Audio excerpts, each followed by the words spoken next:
Bonjour, bienvenue sur Venez Raisonnons. Nous sommes très heureux d'être avec vous dans ce panorama prophétique. Est-ce qu'il y aura la construction du dernier temple? Il existe de nombreuses croyances étranges sur la fin des temps. Ça, c'est le sujet qui fait vendre aujourd'hui au milieu de tous ces chrétiens, la plupart des chrétiens, ou des prédicateurs, des pasteurs modernes, les prophètes modernes. Certaines trouvent leur origine dans les interprétations des anciennes écritures, d'autres dans les romans des librairies chrétiennes qui parlent de l'eschatologie juive. Alors, la question qu'on doit se poser, est-ce qu'il y aura un troisième temple? Ou quel est le dernier temple? Parce qu'actuellement, le regard de plusieurs personnes sont fixés sur ce qui se passe au Moyen-Orient. La Croix, le journal La Croix nous dit à Jérusalem, la bataille du troisième temple couvre. Vous savez qu'il y a le conflit israélo-palestinien. Il y a d'autres conflits dans le monde, voilà. Mais c'est comme si tout est centré là. Il y a la guerre, la haine. Israël, les défenseurs du temple gagnent du temple, du terrain. Il y a de l'autre côté Israël. Je ne parle pas d'Israélites de la Bible. Je parle d'Israël moderne qui veut construire un temple. Les journaux en parlent. Je vais vous passer une vidéo pour que vous puissiez voir comme dans l'actualité on en parle. Welcome back. The Temple Mount is the site of the first and second Jewish temples. But for hundreds of years, it's been occupied by Muslim shrines. The Al Aqsa Mosque and the Golden Dome of the Rock now sit on the site. But some Jewish people want to build a third Jewish temple. CBN correspondent Julie Stahl spoke with expert Liz Healy about that vision and its challenges. Liz Healy, welcome to Jerusalem Dateline. Thank you. It's good to be here. Yeah, and we're here on the Mount of Olives with lots of tourists. And we're overlooking the Temple Mount with the Golden Dome of the Rock and the Al Aqsa Mosque. What's the significance of the Temple Mount to Muslims? For Muslims, it's the third holiest site in their religion. But interestingly enough, it's not the Dome of the Rock, which is the most prominent site. It's the Al Aqsa Mosque. What's the significance of the Temple Mount to the Jewish people? In Jewish tradition, this is where Adam was created. It was also the place after the flood that Noah brought an offering to the Lord. We know that this is the place where Abraham brought Isaac to be sacrificed. Also the place where David bought the threshing floor, where he said he would make an offering to God that cost him nothing. And it's the site of the first and second temples. It was believed by most also the place for the third temple where it will be built. It's such a holy site to so many people. Why is it so controversial? I think that's the exact purpose, because it's so holy. And all the monotheistic religions, Christian, Jews, and Muslims, all feel like this is their place of worship. And so it's very controversial of who's going to actually end up on this mount. Do you think the three religions could share the Temple Mount? Personally, I don't, but there is a huge movement about coexisting on the Temple Mount. And even recently, within the last 2 weeks, I know of a meeting between Christians and Muslims and Jews who all are talking about what are the possibilities and how could they establish both a temple and a mosque on the Temple Mount. What kind of plans are being made to build a third temple? There are actually quite a few, and depending on the group that you talk to, different architectural designs have been made. So one group is doing a design more like Herod's temple, and it would be on the Temple Mount. And I don't believe that they would have a mosque that would be there. There are other groups that are more focused on the design that's given in Ezekiel chapters 40 through 48, which is the next structure in scripture that God said to build a temple in this way. And then even some archaeological research has been done recently that would say that the Holy of Holies is not under the Dome of the Rock, which is the most common assumption, but a little bit to the north. And that's why the coexist movement is moving forward, is because it's possible that they could be right next to each other on the Temple Mount. Where in the Bible does it talk about building a temple, a third temple? There's several references and somewhat depends on interpretation, but we would begin in the book of Daniel where it talks about the abomination of desolation. And we know that's happened once, but it talks of a future time where the sacrifices will again be taken away. So a temple would have to exist for the sacrifices to be done. We also see it listed in Matthew 24 and Mark 13 and Second Thessalonians that all make a reference to a false Messiah setting himself up in a temple and declaring himself as God or removing the sacrifices. We also see in the book of Revelation, John is told to measure the temple measurements. And so there has to be a physical temple for him to be able to measure it. So what preparations are actually being made right now to build the third temple? There are actually quite a few, and it just shows that God is giving the Jewish people kind of signs or an expectation that it's time for the soon coming Messiah. But there is a group specifically that has reestablished the Levitical priesthood. They just started a school a few months ago, and they have a registry for those who are from the Levitical line that they could come and be trained and be ready to do the service in the temple. They've also started a red heifer farm. The Temple Institute did with an Israeli farmer, and that was again with ritual purity that they need to have a red heifer that meets Jewish law and has been supervised and doesn't have any white hairs. It's completely red heifer to be able to be burned, mixed with running water, and then used to make everybody ritually pure to be able to go into the temple. I mean, right now, Jewish people just going on the Temple Mount can create a riot sometimes. So can you envision a scenario where they would allow the temple to be built?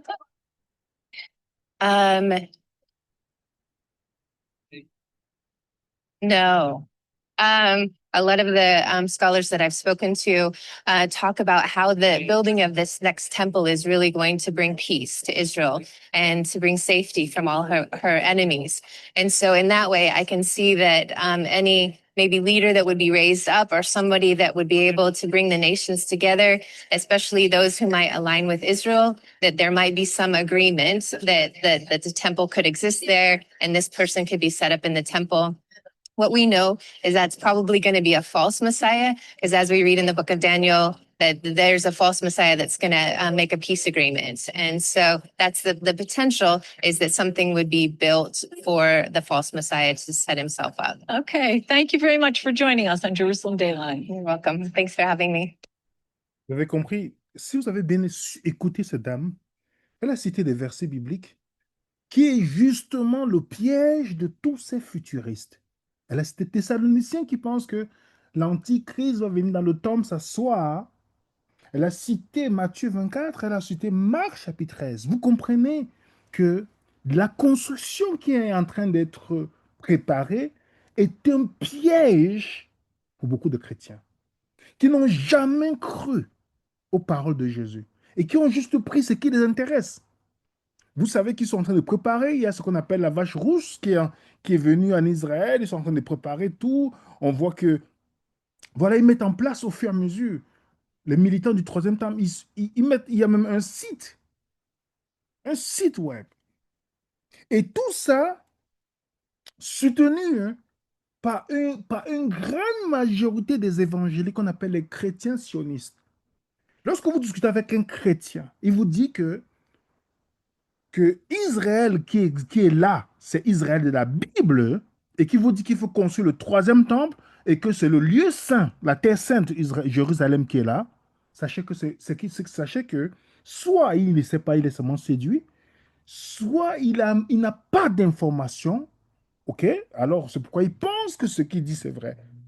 Beaucoup de chrétiens sionistes, comme on les appelle, pensent, comme Radio-Canada le dit, pensent que ils doivent aider Israël à construire le temple.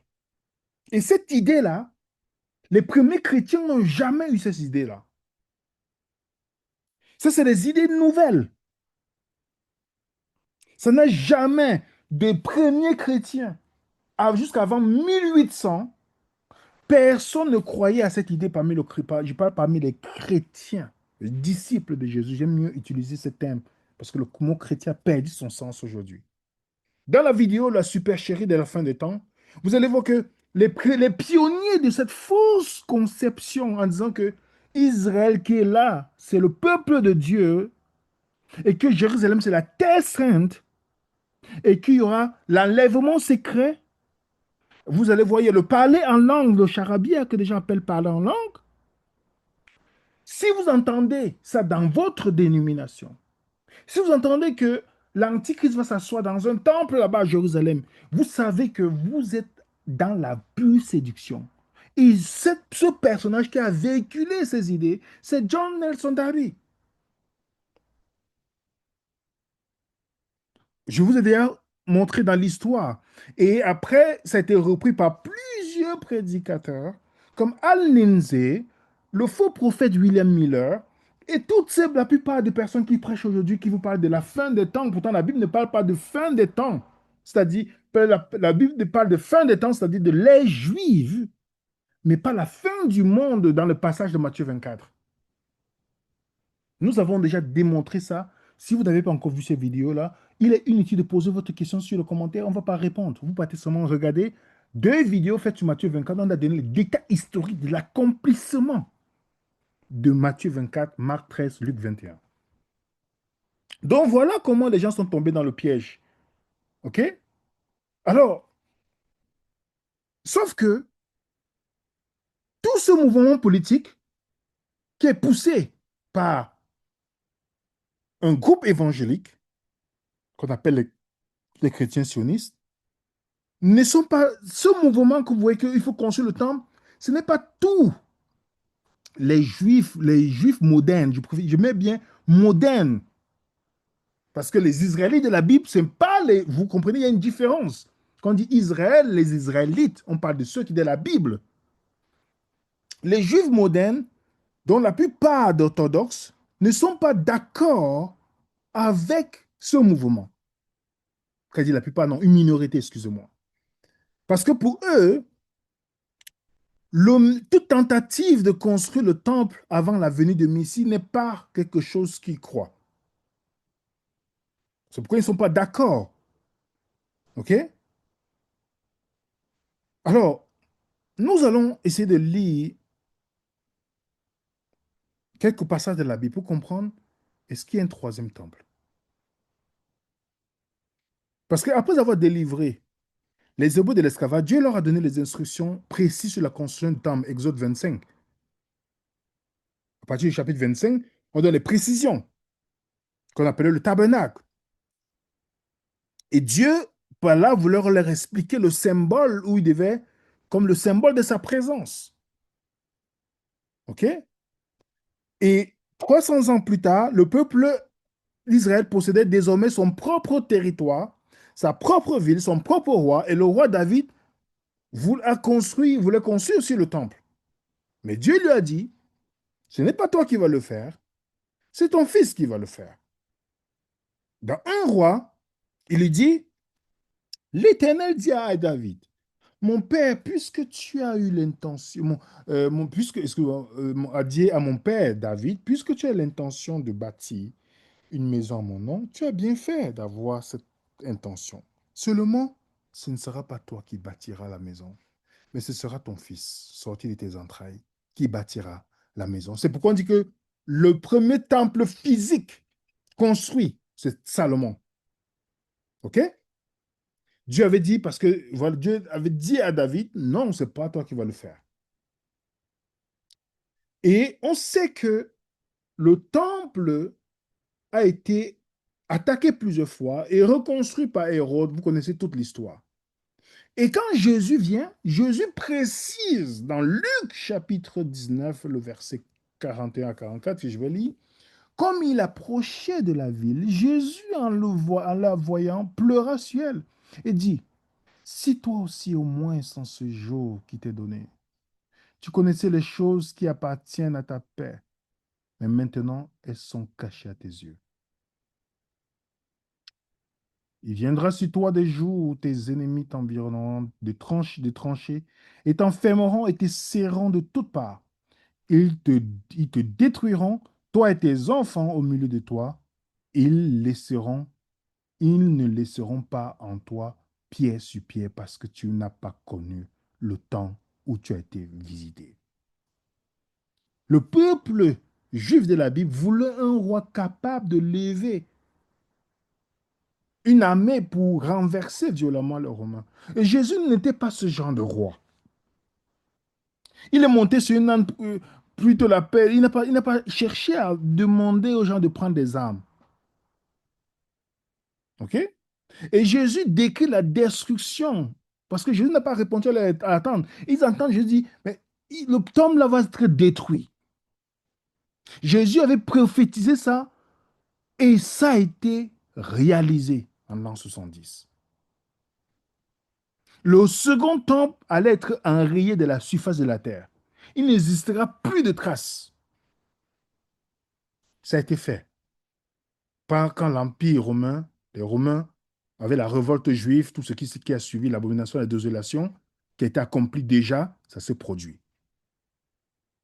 Alors maintenant, Dieu, durant sa période sur la terre, Jésus, nous a montré que le temple qui était pour Israël n'était pas le véritable temple. C'était juste pour leur donner quelques enseignements. Dans une discussion qu'il avait les chefs religieux dans le chapitre 2 de Jean, il dit, Jésus leur répondit, détruisez ce temple. En 3 jours, je le relèverai. Les Juifs disent, il a fallu 46 ans pour bâtir ce temple. Et toi, en 3 jours, tu le relèveras.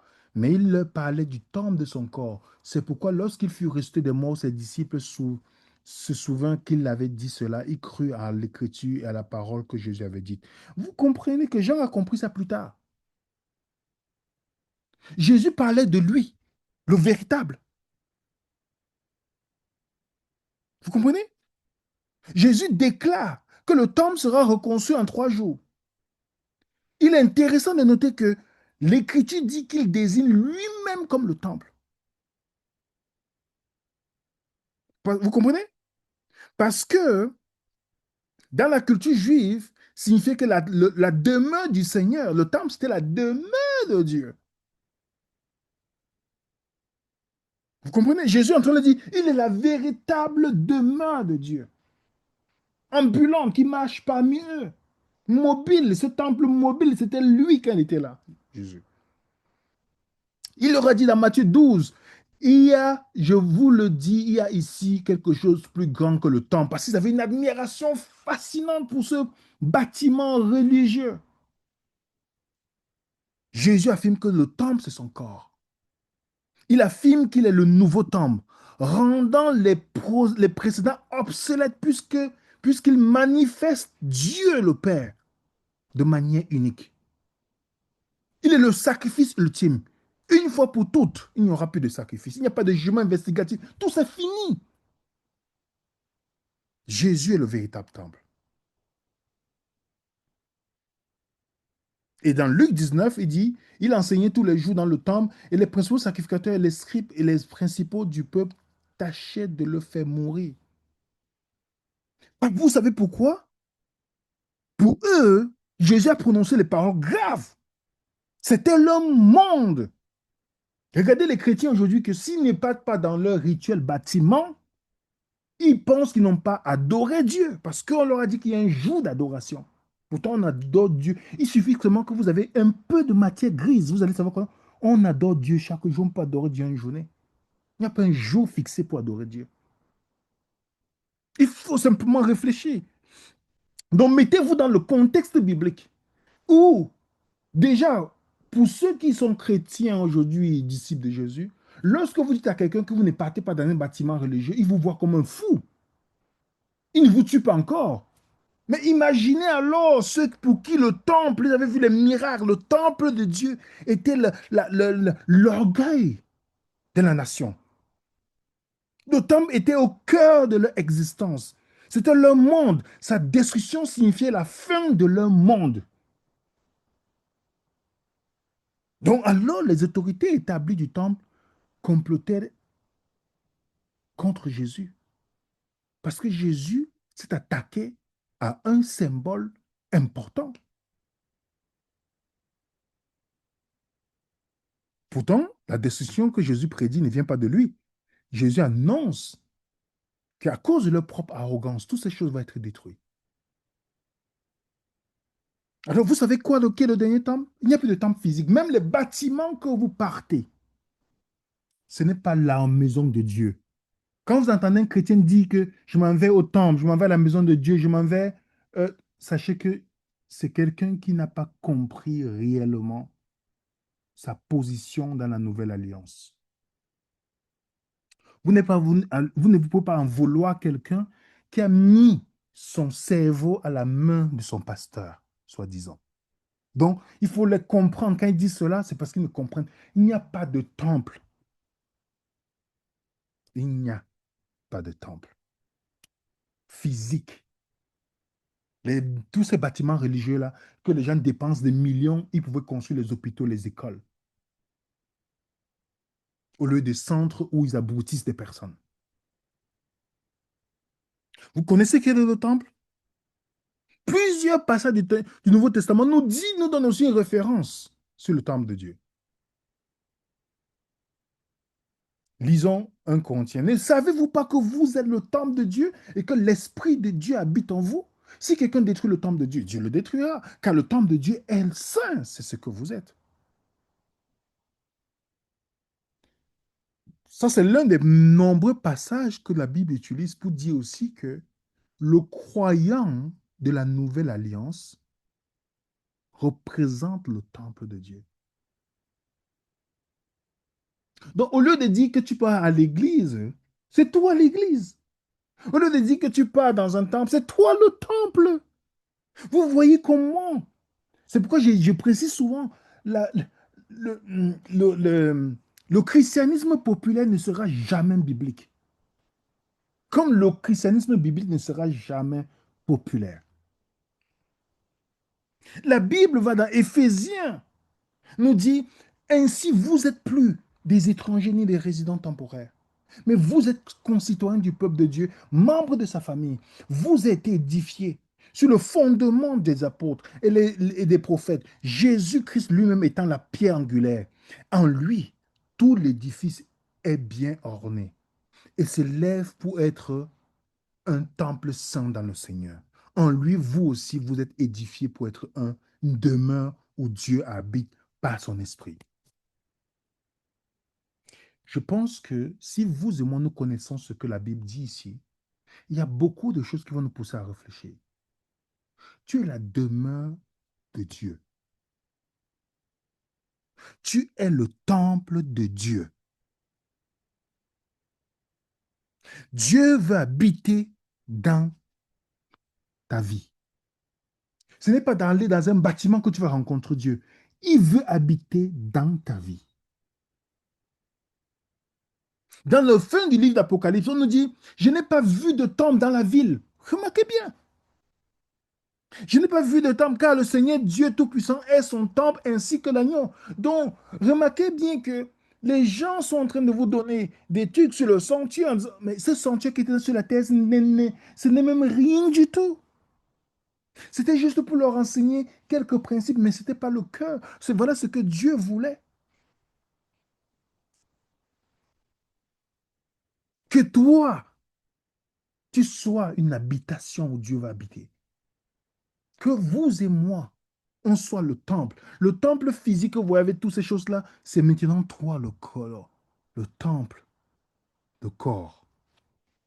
Oui. Quand vous regardez le lieu très saint dans le temple, le lieu très saint se trouve où? Là, il y a la tête. Si vous regardez le parallèle avec la tête, remarquez bien, la présence de Dieu se fait dans le lieu très saint. Où est-ce que Dieu reste dans ton corps? Où est-ce qu'il, dans tes pensées, ton lobe frontal, c'est le siège de l'adoration. Vous n'avez pas remarqué? Le thorax, c'est là où il y a la circulation sanguine. On versait le sang à l'intérieur dans le lieu saint.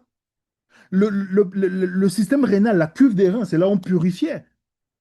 Le système digestif, c'est où on découpait l'animal, c'est là où il y avait l'autel des sacrifices. Et il y avait une seule porte où on sortait, et vous savez que l'homme a une porte pour pouvoir faire ressortir tous les déchets. OK? Le temple, c'est toi maintenant. Toi qui m'écoutes. Donc, au lieu d'aller dans un bâtiment religieux, c'est toi maintenant où Dieu veut résider en toi. La Bible est claire là-dessus. Voilà tous les passages où Dieu nous rappelle. Donc, l'évangile qui nous apprend que Jésus est plus grand que le temple. Le temple est son corps, puisque Jésus a remplacé le temple. Il n'est pas surprenant, le rideau du temple était déchiré. Dieu a changé sa façon d'interagir avec les humains.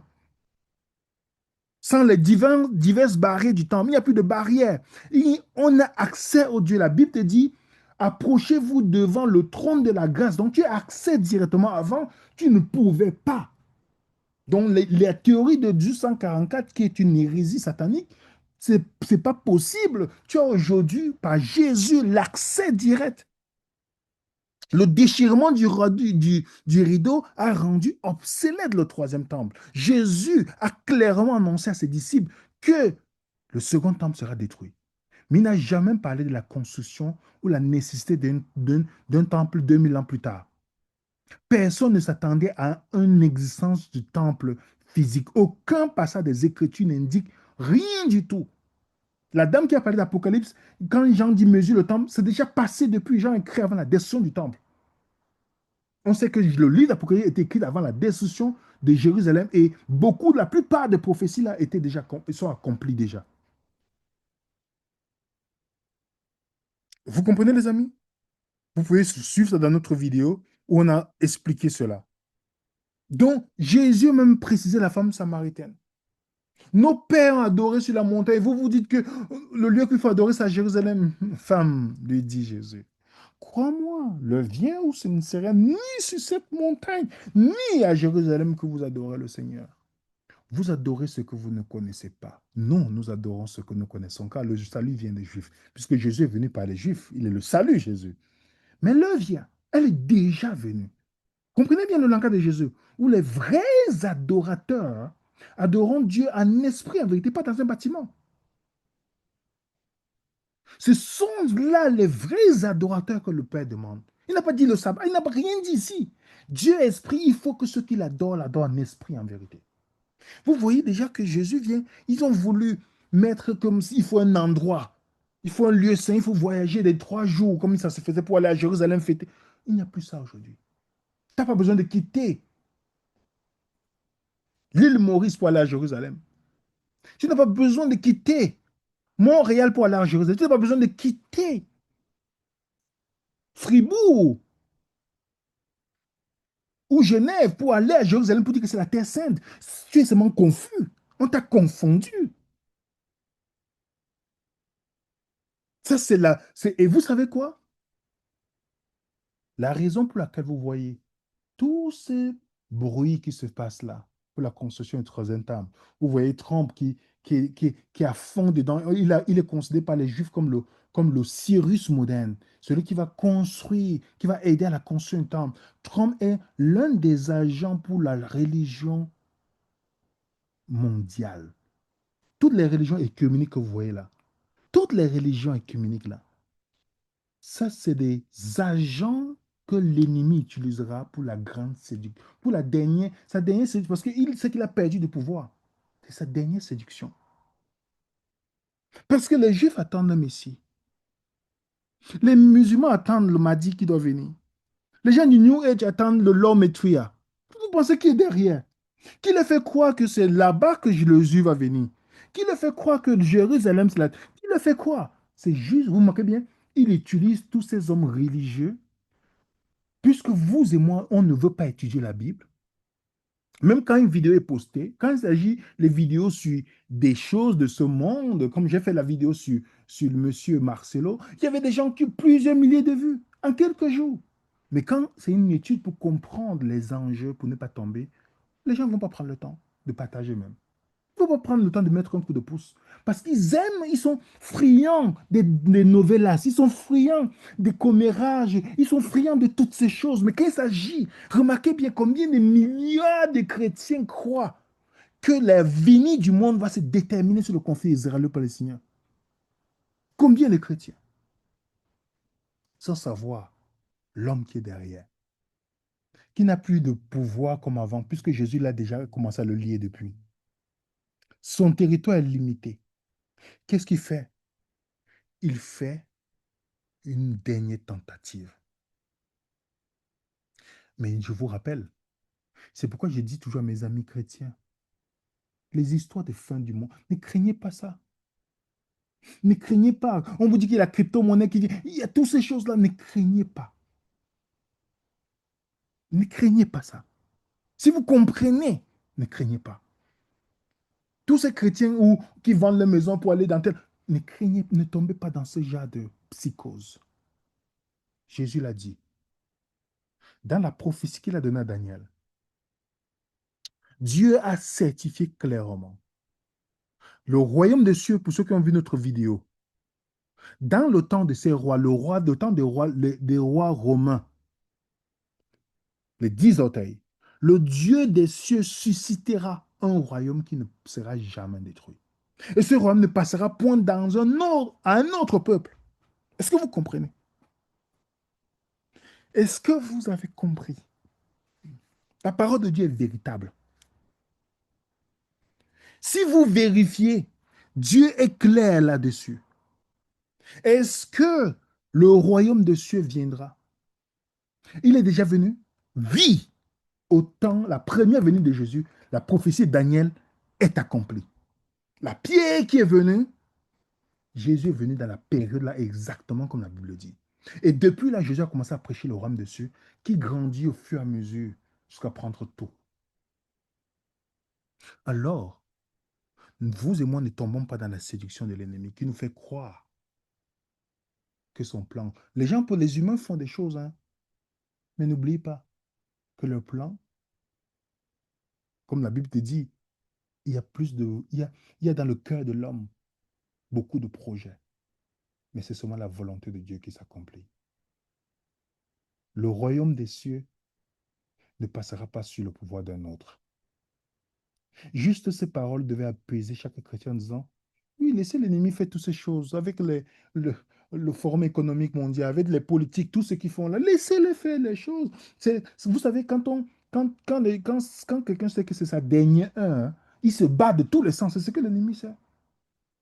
Il sait. Alors, ne nous laissons pas tromper. Il n'y a plus de temple qui sera construit. Tout ce que l'ennemi fait là, c'est juste la séduction. Et si vous croyez à ça, vous vous préparez justement pour cette dernière séduction. Ne tombez pas, ne tombons pas dans ce piège. Tu es le temple de Dieu. Dieu veut résider dans ta vie. Alors, laisse-le habiter dans ta vie. Dans la nouvelle alliance, ce n'est pas toi qui parles à Dieu, c'est Dieu qui est venu vers toi. Il te l'a démontré dans l'évangile. Il n'y a rien que tu feras pour que Dieu t'aime plus, il n'y a rien que tu feras qui t'aime moins. Il veut habiter dans ta vie. Et comme c'était prophétisé pour la nouvelle alliance, il dit, chacun, nul n'enseignera plus à son prochain pour lui dire, viens, je te montre Dieu. C'est écrit dans Hébreux chapitre 8. Vous comprenez ça, c'est magnifique. Vous rendez compte qu'il va arriver un moment donné où tu ne pourras plus dire à quelqu'un que, ah, viens, je te montre Dieu. Parce que le Seigneur habitera dans la vie de tout un chacun. C'est pourquoi il faut annoncer la bonne nouvelle. Ce n'est pas toi qui cherches à aller vers Dieu, mais c'est lui qui cherche à venir vers toi. En tout cas, mettez un coup de pouce sur cette vidéo et soyons prudents. Ne tombons pas dans le piège de tout ce qui se passe dans le monde et que Dieu puisse nous donner la sagesse nécessaire pour que nous étudions la parole de Dieu et que nous respectons le contexte biblique. Que la paix du Seigneur soit avec chacun d'entre vous. Et merci encore pour tous ceux qui partagent et continuez à étudier, vérifiez ce que je vous dis. Je ne suis qu'un étudiant qui partage avec vous. Nos études, c'est pour partager gratuitement afin que beaucoup de personnes puissent avoir l'information. Que la paix du Seigneur soit avec vous. Et si vous avez une question, vous voulez soutenir ce ministère, vous avez notre adresse email. À très bientôt sur Venez Raisonnons.